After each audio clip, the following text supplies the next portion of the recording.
Assalamualaikum warahmatullahi wabarakatuh. Nama saya Alfreda Sarah Starlin, saya dari kelas 6E, kelompok 1. Saya akan mempresentasikan laporan program webinar podcast Anemia Remaja. Saya bertugas sebagai moderator dan MC saat acara podcast Anemia Remaja. Sebelumnya kita melakukan analisis situasi sehingga menjadikan Kota Bogor sebagai sasaran intervensi. Nah, ini gambaran umum wilayah di Kota Bogor. Kemudian kita juga menganalisis masalah kesehatan yang ada di Kota Bogor, di mana kita menemukan masalah stunting, underweight, obesitas, anemia, dan hipertensi. Nah, prevalence stunting sendiri di Kota Bogor itu mencapai angka 25%, underweight itu 11,1%, obesitas 50,5%, anemia 75%, dan hipertensi 49,88%. Kemudian juga ada analisis lingkungan kesehatan, di mana di Kota Bogor sendiri penggunaan air bersih itu sudah banyak dilakukan, di mana target penggunaan air bersih itu sudah mencapai angka 98,6% oleh penduduk Kota Bogor. Masyarakat sudah menggunakan sarana air bersih yang terlindungi. Kemudian juga ada analisis perilaku kesehatan. Kemudian ada analisis faktor keturunan, di mana di Kota Bogor sendiri di tahun 2016 komposisi penduduk usia anak-anak dan remaja itu lebih banyak dibanding pada lansia, yaitu 16,17%, sedangkan pada lansia itu 13,31%. Kemudian ada analisis program dan pelayanan kesehatan. Jumlah pelayanan kesehatan yang ada di Kota Bogor itu ada 25 puskesmas induk sama 30 puskesmas pembantu. Kemudian ada 3 rumah sakit umum milik pemerintah dan 15 rumah sakit milik swasta. Dan juga ada 1 rumah sakit jiwa milik pemerintah dan 3 rumah sakit ibu dan anak milik swasta. Nah, ini daftar masalah yang kita temuin dari analisis derajat masalah kesehatan. Nah, stunting 25% masuk dalam kategori sedang, masalah yang sedang. Kemudian underweight masuk ke kategori masalah sedang. Kemudian obesitas, dia masuk ke kategori masalah yang berat karena dia lebih dari 20%. Kemudian anemia remaja, dia masuk ke masalah berat juga karena prevalensinya lebih dari sama dengan 40%. Dan hipertensi 49,88%. Nah, ini yang menjadikan kita memilih masalah anemia pada remaja karena prevalensinya sendiri di Kota Bogor itu sangat tinggi. Kemudian ada partisipan analisis. Ada analisis stakeholder, yaitu tokoh masyarakat di Kota Bogor, wali kota, camat, lurah, RT, dan RW. Kemudian ada analisis partisipasinya, di mana target dalam program kita itu remaja, yaitu kita targetnya itu di SMA Kosgoro, Bogor. Dan juga ibu juga berpartisipasi sebagai pendukung dan penanggung jawab target ketika remaja itu ada di rumah. Ayah juga sebagai pendukung dan penanggung jawab target ketika di rumah. Kemudian ada tenaga kesehatan sebagai pendukung dan tokoh masyarakat juga sebagai pendukung. Nah, kemudian ada penetapan masalah. Nah, ini scoring dari tiap masalah yang ada di Kota Bogor. Jadi bisa kita lihat kalau prioritas masalahnya itu ada di anemia remaja, di mana skornya itu mencapai 22. Justifikasinya sendiri, ini dari magnitude-nya itu, Berdasarkan Dinkes Bogor tahun 2017, tadi udah disebutin kalau prevalensinya itu besar, yaitu 75%. Dan masuk kategori masalah yang berat. Severity-nya itu, dampak dari anemia itu sebenarnya sangat fatal, di mana imunitas itu menurun, kemudian juga terdapat gangguan konsentrasi, terutama pada anak usia sekolah, sehingga prestasinya juga akan menurun, tingkat kebugarannya juga rendah, sehingga produktivitas pada remaja juga sangat rendah. Dan remaja putri yang anemia, kelak ketika melahirkan, dia akan meningkatkan resiko kematian dan juga dapat melahirkan resiko bayi yang lahir prematur dan bayi BBLR. Kemudian vulnerability-nya, yaitu jika sumber daya yang tersedia itu memadai dalam melakukan program gizi terkait anemia remaja. Kemudian community and political concern-nya, di mana Dinas Kesehatan Kota Bogor ini menargetkan Kota Bogor itu bebas dari anemia dengan program yang telah dijalankan pemerintah, yaitu gerakan suplementasi tablet tambah darah. Kemudian affordability-nya. Nah, program gizi ini dapat dijalankan jika ada ketersediaan dana yang memadai. Nah, ini problem 3 dari prevalensi dari anemia remaja. Kemudian ini objektif 3-nya. Nah, yang kita highlight dari problem 3-nya itu meningkatkan motivasi sama pengetahuan mengenai anemia. Sehingga pemilihan bahan makanan itu akan bervariasi dan konsumsi sumber FEHEM baik HEM maupun non-HEM itu akan meningkat atau cukup. Kemudian status malnutrisi juga akan menurun dan prevalensi anemia itu akan menurun juga. Kemudian ini ada analisis penyebab masalahnya. Nah, kita mengkaji berdasarkan prinsip man, money, material, mesin, method, dan market.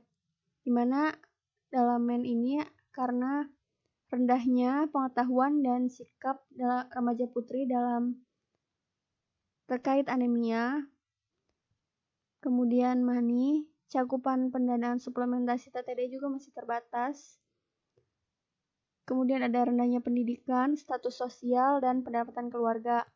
Materialnya sendiri karena cakupan suplementasi TTD itu juga belum maksimal atau belum merata.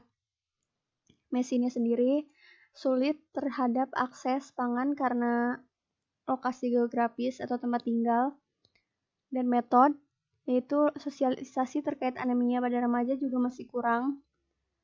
Market, yaitu masih kurangnya dukungan penyediaan TTD di lingkungan sekolah. Kemudian ada penetapan tujuan dan sasaran. Nah, tujuan umum dari program kita itu meningkatkan pengetahuan remaja mengenai anemia, kemudian juga mendorong motivasi minat remaja putri terhadap pentingnya konsumsi tablet TTD untuk mencegah anemia dan meningkatkan status gizi, kesehatan, serta produktivitas. Nah, tujuan khususnya ini menambah pengetahuan sasaran mengenai anemia, terus pemilihan bahan makanan yang beragam, sumber-sumber makanan yang mengandung Fe baik HEM maupun non-HEM, dan peningkatan kesadaran sasaran untuk menerapkan pola hidup sehat, yaitu pola makan seimbang dan aktivitas fisik yang dianjurkan dalam kehidupan sehari-hari. Nah, sasarannya itu remaja putri usia 17-21 tahun. Kemudian ini ada implementasi programnya.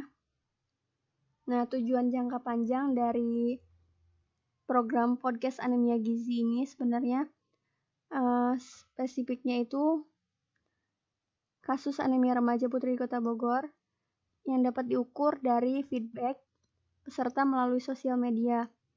Achievable-nya itu komitmen yang kuat, realistis, timely-nya itu 1 bulan.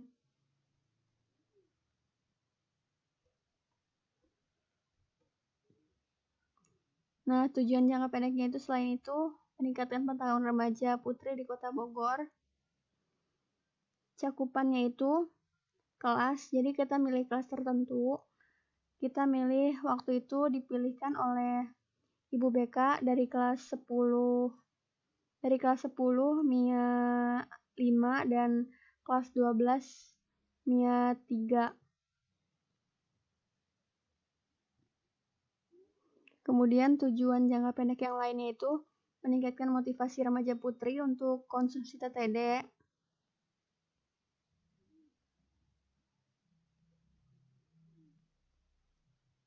Intermediate threshold-nya itu meningkatkan pengetahuan remaja putri mengenai anemia, meningkatkan motivasi dan dorongan remaja untuk konsumsi TTD, menerapkan pola makan sesuai gizi seimbang.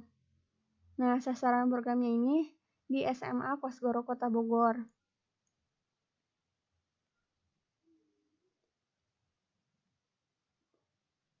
Nah, indikatornya ini ada sebelum edukasi dan setelah edukasi, di mana pengetahuan terkait anemia dan dampak anemia itu sebelum edukasi, remaja itu tidak tahu apa itu anemia beserta dampaknya dari anemia apa. Setelah edukasinya, remaja putri tahu dan sadar akan bahaya yang ditimbulkan dari anemia. Terus pengetahuan terkait pencegahan anemia, yaitu remaja putri yaitu kurang pengetahuan terkait pencegahan anemia bagaimana. Setelah edukasinya, remaja putri tahu atau pengetahuannya meningkat terkait pencegahan anemia. Dan ini ada peningkatan motivasi dan dorongan remaja putri untuk konsumsi TTD, baik targetnya sebelum dan setelah edukasi, dan peningkatan pengetahuan terkait penerapan pola makan sesuai gizi seimbang, dan lain-lain. Ini asesmen bobot program intervensinya.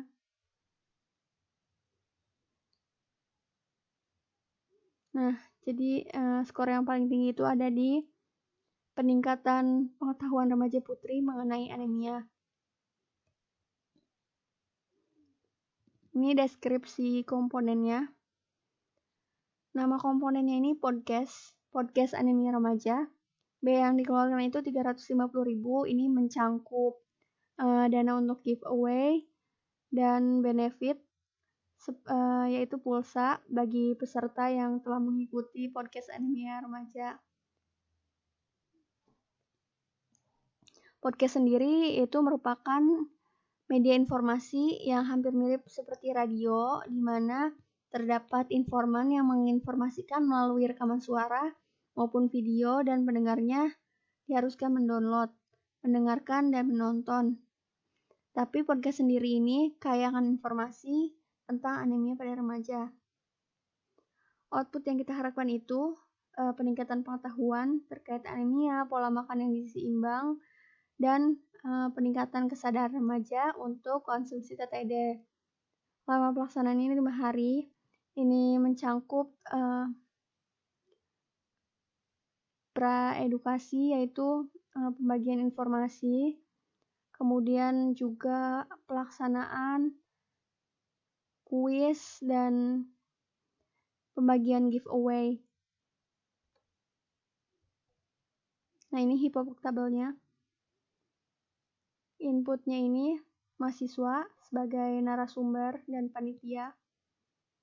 Alat dan bahan yang kita gunakan ini ada smartphone, yaitu terus laptop, materi podcastnya, cindera mata atau giveaway-nya, narasumber, jumlah dananya 350.000, sumber dananya dari patungan.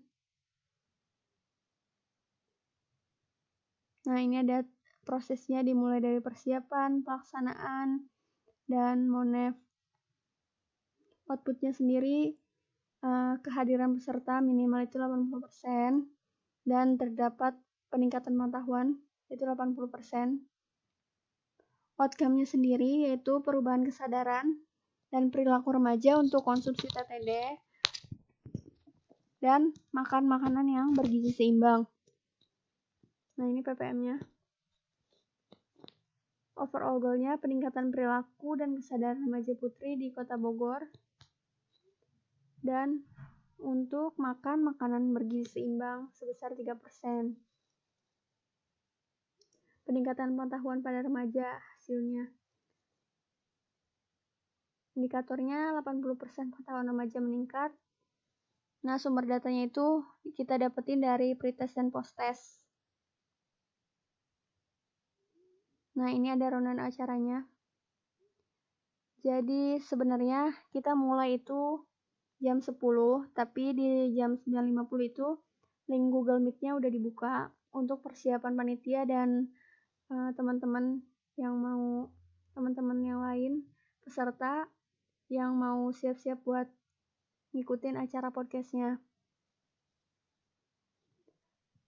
Kemudian di WhatsApp group itu dibagikan link Google Meet-nya oleh bagian CP.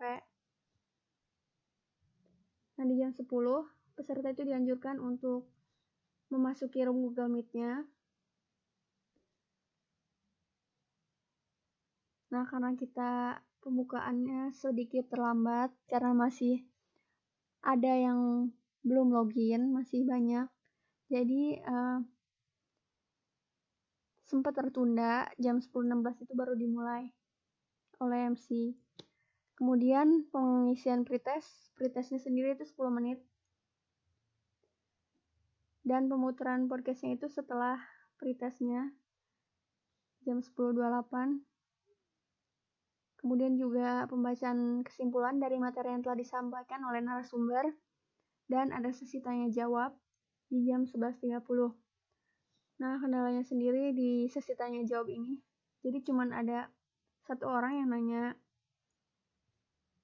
Habis itu akhirnya kita nyimpulin dan udah bikin persiapan kalau misalkan ada yang gak ada yang nanya lagi, dan kita akhirnya ngasih kuis buat peserta, dan buat peserta yang bisa jawab akan kita kasih giveaway. Nah, setelah itu ada pengisian post-test, waktunya juga 10 menit, dan pembacaan rule giveaway jam 11.51, kemudian penutupan jam 12. Nah, pelaksanaan programnya. Nah, podcast anemia remaja ini kegiatan edukasi untuk remaja mengenai anemia. Jadi kita itu menggabungkan dua media antara podcast dengan webinar via Google Meet. Nah, kegiatannya ini kita memberikan informasi seputar apa itu anemia, penyebabnya apa, pesan gizi seimbangnya, sama ada mengenai tablet tambah darah. Sasarannya itu tadi siswa SMA Kosgoro Bogor. Pelaksananya sendiri hari Kamis, tanggal 9 Juli 2020, jam 9.50 sampai jam 12 melalui Google Meet. Nah, ini kehadiran peserta webinar podcast anemia remaja. Nah, kita sebenarnya minta minimal 30 peserta ke sekolah buat ngikutin webinar podcastnya. Nah, orang yang mendaftar itu ada 32. Kehadiran peserta ini kita lihat dari link pretest dan posttest, di mana ada 22 orang yang mengisi link absensi. Berdasarkan sasaran, webinar podcast anemia ini bisa dikatakan tidak berhasil karena output dari program ini yaitu kehadirannya pesertanya sebesar 80%, tapi kita cuma 68%. Nah, itu disebabkan karena berbagai kendala, kayak salah satunya ada yang nggak bisa masuk room Google Meet ketika webinarnya berlangsung. Nah, ini kategori nilai pretest dan posttest peserta webinar anemia remaja. Ada 18,2% peserta yang pengetahuannya baik sebelum pretest. Yang sedang pengetahuannya itu ada 54,5%. Yang pengetahuannya kurang sebelum pretest ada 27,3%. Nah, setelah posttest, yang pengetahuannya baik itu meningkat jadi 53,3%. Yang pengetahuannya sedang ada 33,3%. Yang kurang ada 13,3%.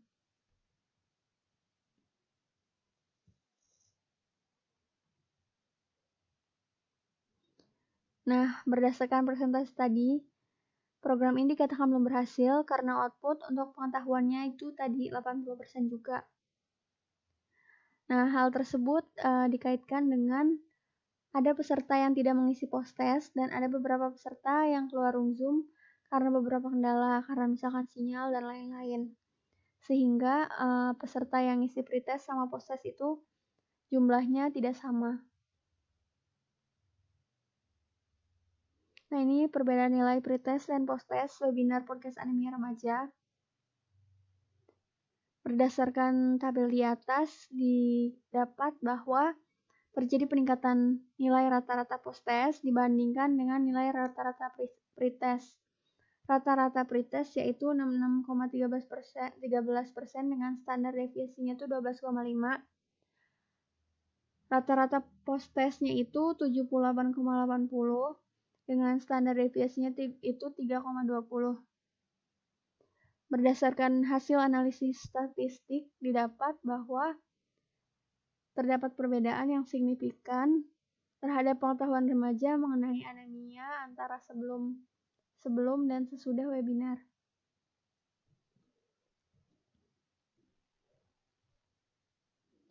Nah, pelaksanaannya itu tadi sesuai rundown. Jadi pembukaan, pretest, sama pemutaran podcastnya. Terus ada sesi tanya jawab dan lain-lain. Nah, hasil akhir dari program webinar podcast anemia remaja yaitu peserta itu sudah mendengarkan materinya dengan cukup baik, tapi karena interest peserta yang kurang, program kita itu terkendala. Nah, ini bisa dilihat dari jumlah peserta yang bertanya, itu cuma 1 orang. Nah, selain itu output kehadiran sama pengetahuan itu tidak memenuhi target, yaitu 80%. Terus ada saran juga dari beberapa peserta bilang kalau misalkan podcastnya itu terlalu lama. Terus ada informasi juga yang diulang-ulang. Peserta itu berharap kalau durasi podcastnya itu lebih singkat, sama mengangkat poin-poin yang penting aja. Nah, ini monefnya. Peningkatan perilaku dan kesadaran remaja putri dalam konsumsi TTD dan makanan gizi seimbang sebesar 3%. Nah, mekanisme pelaporan ini dengan Instastory di Instagram. Kemudian ada rencana dan jadwal untuk monefnya ini dilakukan oleh panitia dengan penilaian dampak giveaway dan kuis untuk peserta yang mengikuti podcast. Kemudian ada pengetahuan remaja terkait anemia, konsumsi TTD, makanan bergizi seimbang, meningkat setidaknya 80% dari sebelumnya. Nah, ini pelaporannya dengan tadi pretest dan posttest. Monefnya itu selama program podcastnya itu berlangsung. Nah, ini evaluasi dan sarannya. Dari persiapan, mencari sasaran intervensi, kita milih beberapa SMA di Kota Bogor melalui Instagram, tapi akses yang melibatkan banyak sasaran itu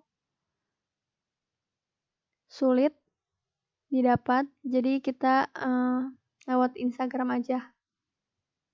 Kemudian kita membuat surat izin pelaksanaan, menghubungi pihak sekolah, wali kelas, dan dihubungkan dengan siswi-siswi untuk penyampaian maksud dan tujuan program kita. Terus membuat materi untuk edukasi. Kemudian membuat akun media sosial untuk programnya sendiri, untuk pemberitahuan informasi terkait programnya. Membuat pretest sama posttest. Membuat media, poster, buklet, dan lain-lain. Nah, ini pelaksanaannya. Ada pretest, pemutaran podcast, posttest, tanya jawab, kuis, kemudian giveaway, reward atau benefit berupa pulsa tadi, hadiah bagi peserta yang terpilih untuk pemenang. Penilaiannya itu menginput hasil pretest sama posttestnya. Nah, udah. Baik, terima kasih. Kurang lebihnya mohon maaf. Wassalamualaikum warahmatullahi wabarakatuh.